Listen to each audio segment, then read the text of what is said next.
India गठबंधन के समर्थन में बैठक एवं स्वागत समारोह। वाराणसी के जलालीपुरा में इंडिया गठबंधन के समर्थन में हाजी वकास अंसारी पार्षद के नेतृत्व में इंडिया गठबंधन के समर्थन में वोट करने की अपील की गई। इस दौरान कांग्रेस पार्टी की नेत्री रोशनी कुशल जायसवाल जी का जोरदार स्वागत हुआ। इस कड़ी में जब बिस्मिल्ला अंसारी सामाजिक कार्यकर्ता ने रोशनी जी को दुपट्टा देकर सम्मानित किया। इसी कड़ी में क्षेत्रीय जिम्मेदार युवा सभी ने दुपट्टा देकर सम्मानित किया। इस दौरान जनाब अब्दुल रब साहब कांग्रेस पार्टी से अफरोज अंसारी, मुमताज अंसारी, अखलाक अहमद, जुबेर आदिल, उत्तर प्रदेश कांग्रेस कमेटी के सचिव फसाहत हुसैन बाबू, उत्तर प्रदेश कांग्रेस कमेटी अल्पसंख्यक कांग्रेस के प्रदेश महासचिव हसन मेहंदी कब्बन। साथियों, आजादी के बाद 1947 में लालू अल्तफा का स्वागत करते हैं।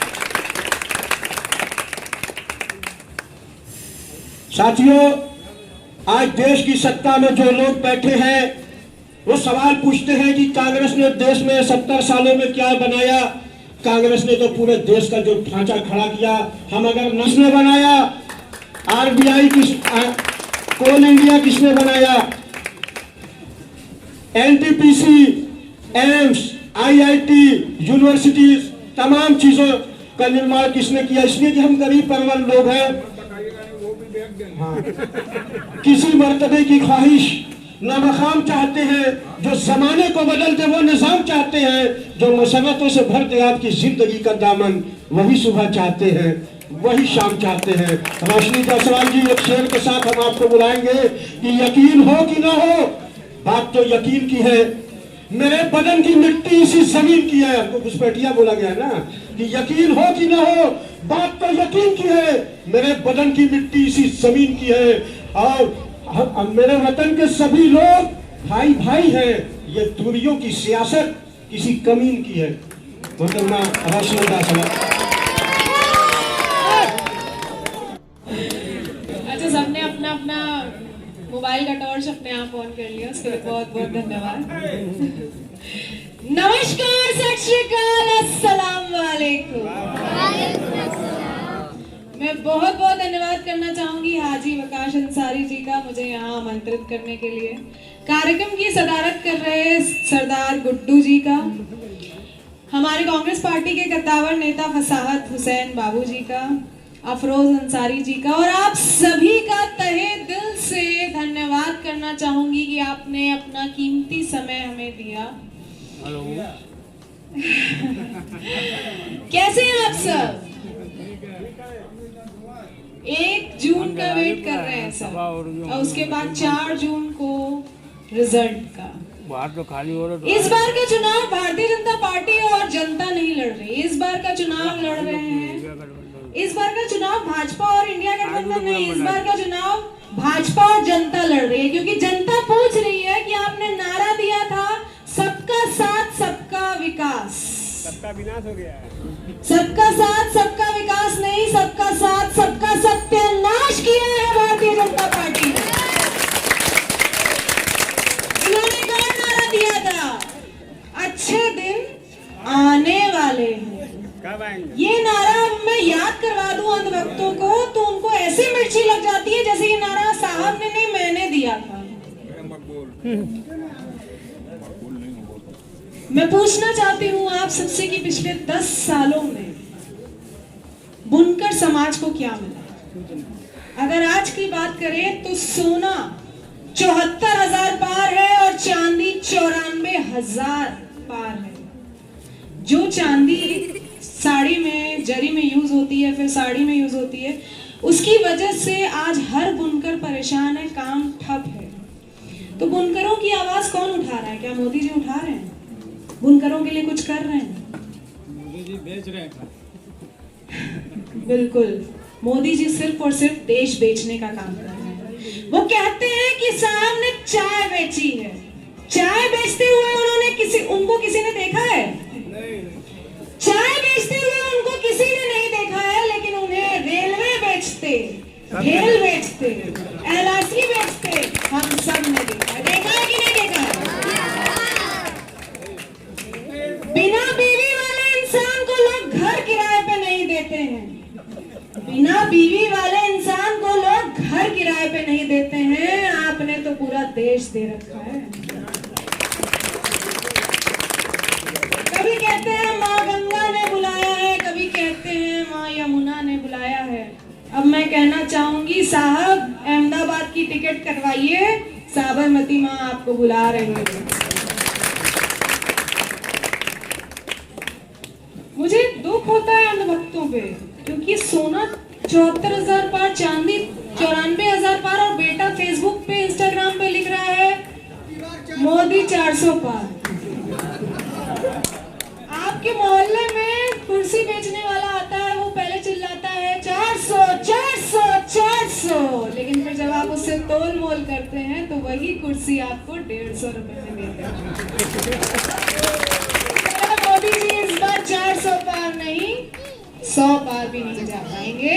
अगर आपने इस बार अपने वोट का अधिकार यूज करके, अपने मत का जो लोकतांत्रिक अधिकार हमें बाबा साहब ने दिया है, उस लोकतंत्र की हत्या करना चाहती है भारतीय जनता पार्टी। आज मैं आप सबके बीच बोल रही हूँ, ये मेरा लोकतांत्रिक अधिकार है, वरना भारतीय जनता पार्टी जैसे लोग सीबीआई ईडी बेच के सबकी आवाज दबाने में तुले हुए हैं। हमारे नेता आदरणीय राहुल गांधी जी की आवाज दबाने के लिए भी इन्होंने बहुत सारे हथकंडे अपनाए, लेकिन वो रुके नहीं। कन्याकुमारी से कश्मीर तक भी हजारों किलोमीटर चलकर उन्होंने देश के हर वर्ग की जनता का दुख सुना।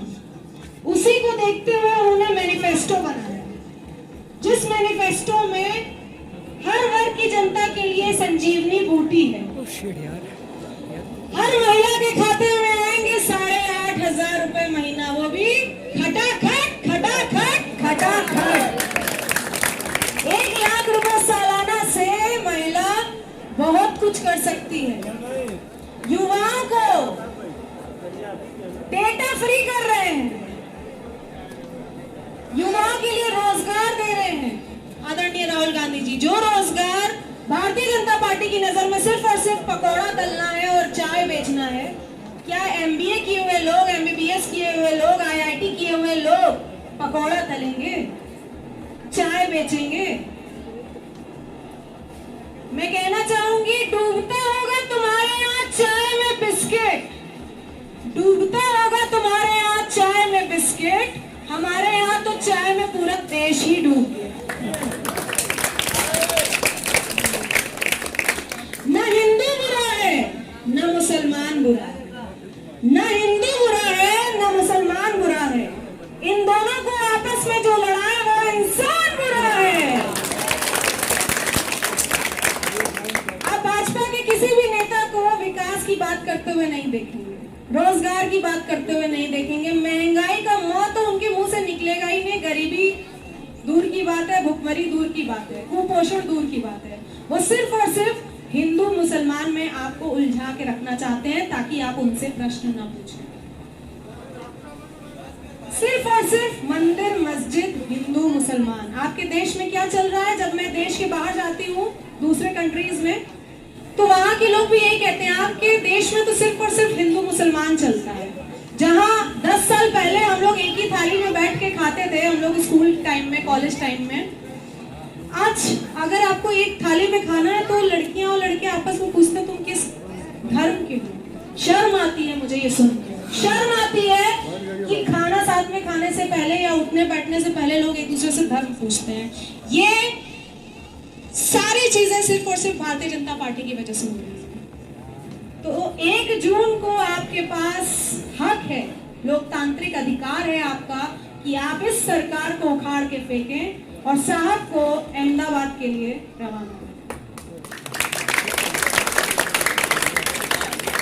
आपको खुद भी वोट करना है इंडिया गठबंधन के लिए और दूसरों से भी करवाना है। हर इंसान अगर आज ये ठान ले कि अपने साथ साथ 10 लोगों को वोट करवाना है इंडिया गठबंधन को, तो मोदी जी को इस बार अहमदाबाद जाने से कोई रोक नहीं सकता।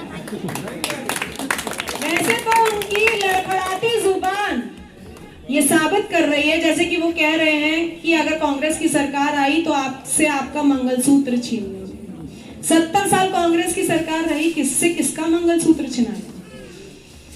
इतिहास गवाह है कि जब जुआ खेलने बैठते हैं लोग तो अंतिम दांव में मंगलसूत्र पर ही आ जाते हैं। उसी तरह मोदी जी को भी पूरा आभास हो चुका है कि वो चुनाव हार रहे हैं, चुनाव का जो जुआ वो खेल रहे थे वो अब हार रहे हैं, इसीलिए वो मंगलसूत्र पर आ गए हैं।